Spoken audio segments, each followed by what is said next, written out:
چینی دووەم لە موسڵمانان ئەمانە ڕۆژووە گرن بەڵام ڕۆژەکەیان تایبەتە، خۆیانە گرن لە خواردن و خواردنەوە و خۆشیانە گرن لەوەی نەزەری خراپ نەزەری حرام بە چاویان ناکەن، چکە خوا لە قورئانە فەرمێ وەقل للمؤمنین و بۆ مؤمناتیش فەرموویەتی یەغضوا من ئەبصارهم، با چاویان بگرن لە ئاستی حرام، زمانیان بختانی پێ ناکەن چکە ئەزانن تاوانی گەورەیە، غەیبەتی پێ ناکەن چکە ئەزانن تاوانی گەورەیە، گاڵتە بە دینی خوا ناکەن چکە ئەزانن پێی کافرە بن، گاڵتە بە موسڵمانان ناکەن چکە ئەزانن پێی کافرە بن، بە گوێیان شتی خراپ نابیستن، گوێ لە نوکتەیەک ناگرن کە تەئکید درۆیە لە ساسەد، گوێ لە قسەیەک ناگرن کە خوا پێی ناخۆشە و پێغەمبەر صلی الله علیه وسلم نەهی لێ کردووە و بەدەستیان شتێک ناکەن کە خوا حرامی کردووە.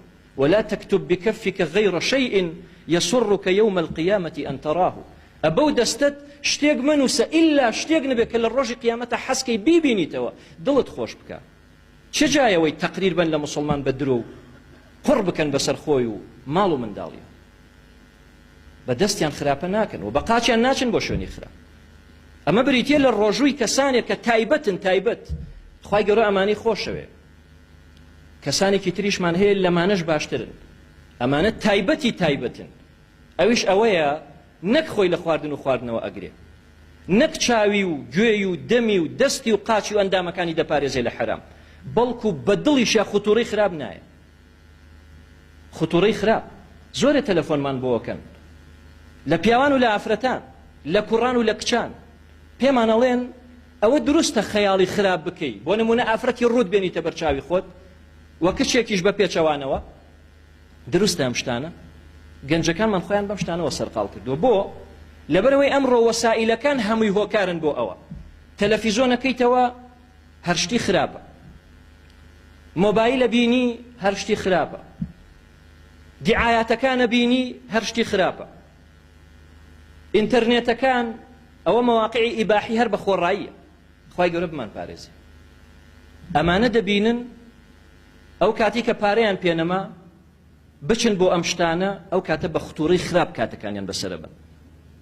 بەڵام ئەو کەسەی کە زۆر تایبەتە کە خوا ڕەحمی پێکردووە ئەو خوتوڕە خراپەش بە دڵیان نایە، بەڵکو هەمیشە دڵی پڕە لە زیکری خوا، دڵێکی ساغی هەیە، چونکە ئەزانێت دڵێکی ساغ ڕزگاریەکە لە ڕۆژی قیامەت. يوم لا ينفع مال ولا بنون إلا من أتى الله بقلب سليم. ڕۆژێک دێت کە نەسەرۆت و سامانەکەت و نەماڵ و منداڵەکەت سوودت پێ ناگەیەنێ مەگەر بە دڵێکی ساغەوە بچیتەوە بۆ لای خۆ.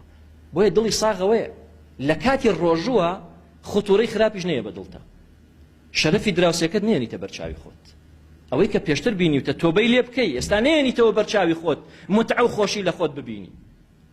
ئەمە بریتین لە سێ چوین و توێژ لەناو خەڵک. ئینجا تۆ خۆت لە کامیانی؟ ئەگەر لەوەی یەکەمیانی کەمترین ڕوتبەیە، ئەگەر لەوەی دووەمیانی سوپاسی خوای گەورە بکە، و ئەگەر لەوەی سێهەمی ئەوە کەسێکی محسینی، پێغەمبەر فەرمووی صلی الله عليه وسلم الإحسان أن تعبد الله كأنك تراه فإن لم تكن تراه فإنه يراك. چاکە ئەوەیە کە وا خوا بپەرستی کە دەیبینی، خۆ ئەگەر تۆ نەتوانی ئەو ببینی ئەوە خوای